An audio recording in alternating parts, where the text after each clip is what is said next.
Hello, it's 9 p.m. time for the English news brought to you live by RTD channel. The top stories. Prime Minister receives United Nations High Commissioner for Refugees this morning. In on the region news in Somalia, at least 13 deaths in a suicide attack against a police school. The Prime Minister and acting head of the government, Abdul Qadir Kamil Mohammed, received this afternoon a delegation led by the United Nations High Commissioner for Refugees, Mr. Filippo. The Director of Cabinet of Prime Minister, Mr. Yusuf Farah Aulet, attended this hearing. During this hearing, the Prime Minister and the High Commissioner have experienced a number of common interests, including the rights of refugees and displaced persons, strengthening the national legislation governing the conditions of asylum and the status of the latter. The Prime Minister recalled that the Republic of Djibouti welcomed since its independence many refugees and that this total commitment to offer them the best conditions of hosting will be maintained. At the head of UNHCR, one of the greatest world humanitarian organizations, winner of 2 Nobel Peace Prizes, the High Commissioner is visiting Djibouti to participate in the first regional conference on the education of refugees children in countries of IGAD. At the end of the meeting, the Prime Minister raised Mr. Filippo, officer in the National Order of June 27. The Prime Minister and acting head of the government, His Excellency Abdul Qadir Kamil Mohammed, received this morning in the Hall of Honor of the Premature a strong delegation introduced by the Minister of National Education and Vocational Training, Mustafa Muhammad Mahmoud, and his colleagues from Sudan, Somalia and Kenya, as well as the Secretaries General of the Education of Ethiopia and Uganda. All members of the countries of the IGAD region, the Secretary General of the Premature, Mr. Nagib Abdullah, also attended this courtesy visit. During the discussion, the Prime Minister recalled that Djibouti, faithful to its tradition of welcoming refugees for 40 years, took this issue head-on by allowing refugee children on the national territory to enjoy the same rights as Djiboutian children, namely access to quality education and in their languages. The most illustrious example is Arabic as the language of instruction in the camp of the children of Yemeni refugee, and said Abdul Qadir Kamil Mohammed, the Prime Minister.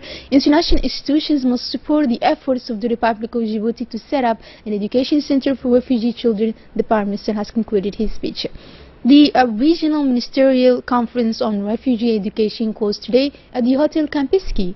This conference, which brought together ministerial delegation as well as field experts and technicians, international organizations and donors such as the European Union, UNICEF, UNHCR, IOM and the like, for 3 days, had the main objective not only to harmonize certification process in the education of refugee children in the IGAD countries, but also to adopt the Djibouti Declaration on the education of refugee children in the same region of IGAD. It is in this afternoon that follows the intense work at the level of the experts to put up the statements of Djibouti that the ministers of education of IGAD will have to adopt it in plenary session. Then the final declaration will be presented and defended at a press conference given by the education ministers of IGAD, and it is in the presence of the High Commissioner for Refugees of the United Nations. The IGAD executive, Mr. Mahyub Malin, the UNHCR representative and the EU ambassador have all in their elocution welcomed this idea initiated by the Republic of Djibouti. They said it was a humanitarian willingness to include the children of refugees into educational system. Let's listen to them. The real essence of all these, Excellency Ministers, is to ensure that every refugee child will access quality and safe education in whatever scenario of refugee status he or she is in. So regardless of the situation we're in, regardless of the status of the refugee system that a child is in, the real essence that the heads of states of IGAD and IGAD population with its partners here have decided to adopt and to implement is to ensure that every child gets quality education. I think humanity, we owe this to humanity.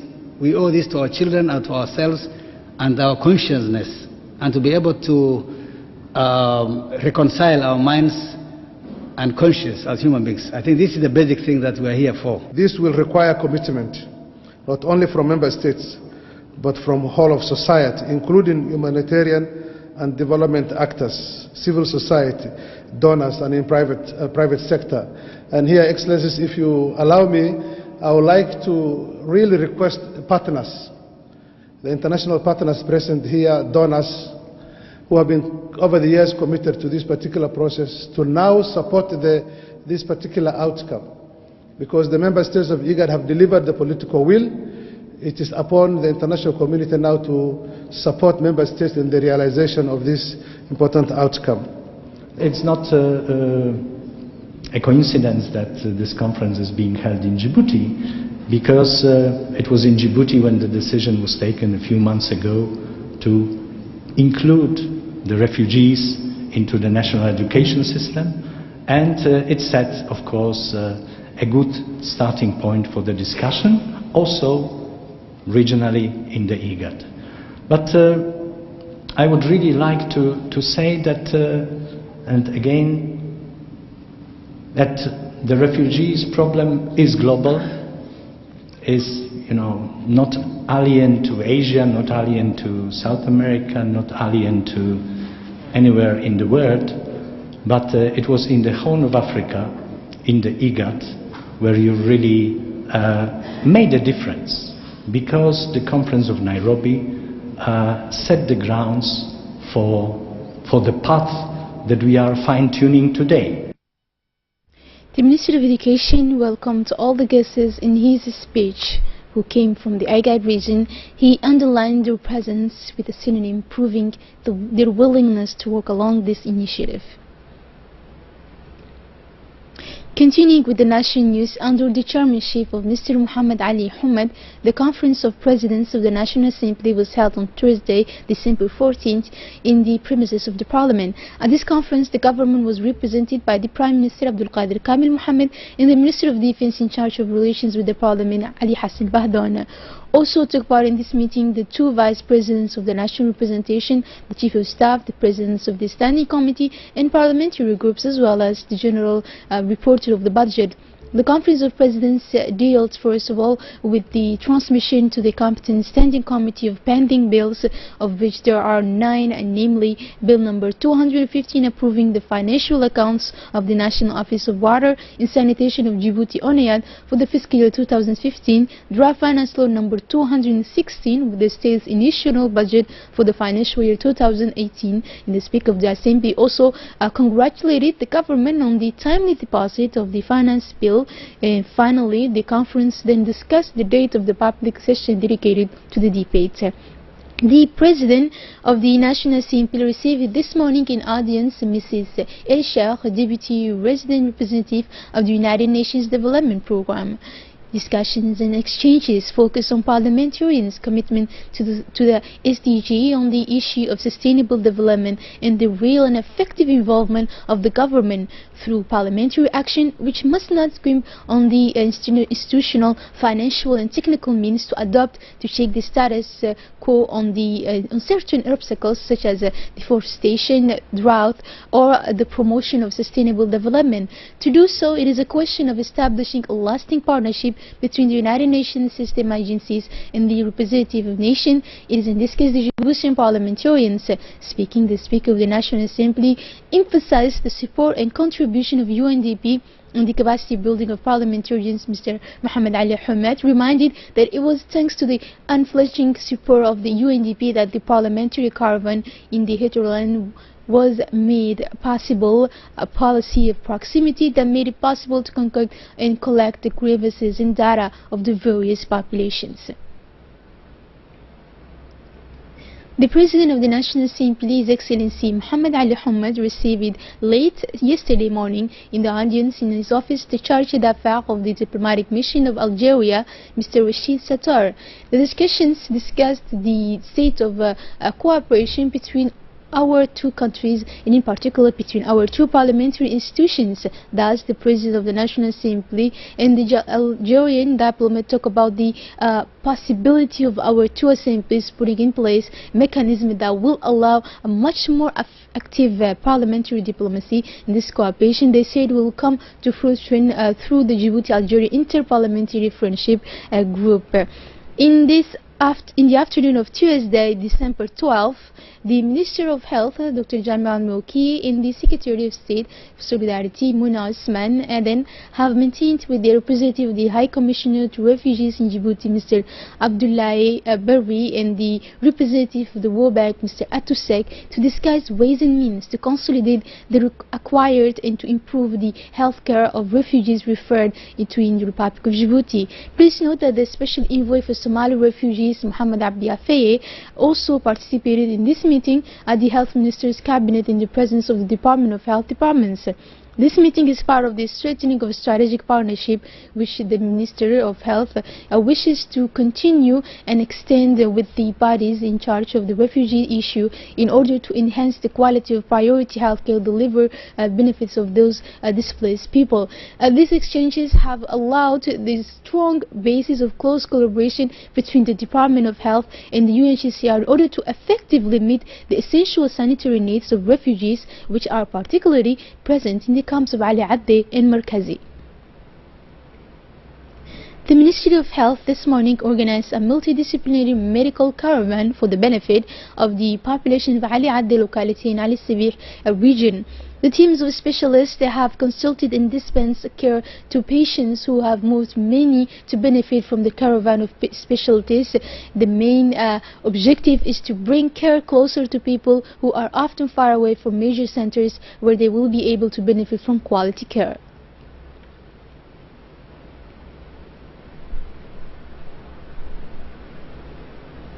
Still in the regions, the Minister of Women and the Family, Mumina Hamid Hassan, continues her tour of proximity, listening to rural women in the region of Ali Sabia after Gubato and Be'adde Thursday morning. The Minister of Women and Family rendered to successively in the rural locations Daspio and Faradil of the region of Asijok. On the side in Faradil, the Minister of Women and Family and her accompanying guests were hardly attended by the first deputy of the prefect of the region, Mr. Muhammad Hamad Abbas, the president of Regional Council, Umar Ahmed Wais, and many women from this location. The Minister of Women and the Family, Mumina Hamad Hassan, has long been maintained with many women in the village in a prepared premise location. Arrived in the place, the minister has been welcomed by the inhabitants of the locality of Daspio. The purpose of this tour was following the grievances issued by the rural population and to improve their living conditions, to discuss with the local population a high voice to seek their needs and expectations and therefore bring them appropriate responses.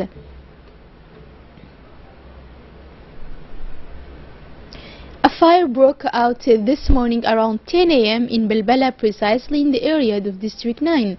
A small number of houses, which the number remains to be defined, was destroyed in the fire.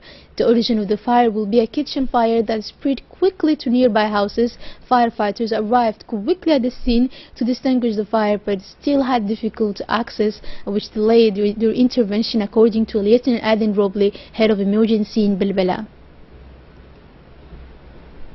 On the regional news now, suicide bomber uses police disguise in Atay that kills 15 officers in Somalia. Hindi Ibrahim with more details. A suicide bomber disguised as a policeman put himself up inside a police training camp in Somalia's capital, Mogadishu, on Thursday and killed at least 50 officers. Police spokesman Major Muhammad Hussein said the attacker had explosive stripped to his body and infiltrated the General Kahie Police Training Academy during an early morning parade. So far, 50 half a day and 17 others were injured. Abdullahi Noor, another police official, told Reuters earlier the head of a local ambulance service said they had moved the bodies of 3 victims as well as 50 injured people. The militant Islamist group Al-Shabaab claimed responsibility for the attack and gave a higher date toll. Libyan Navy rescues more than 100 migrants found in Italy coast. Hindi Ibrahim has more to tell us.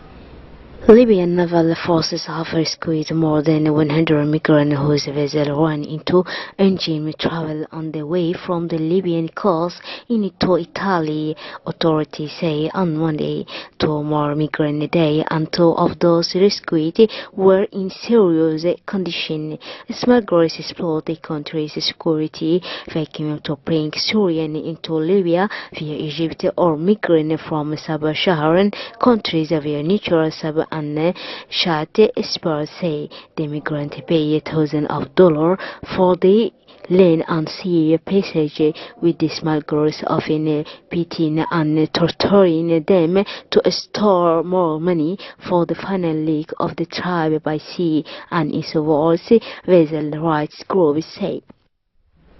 That's all for this evening edition. Thank you for joining us on RTD Television. Have a good night.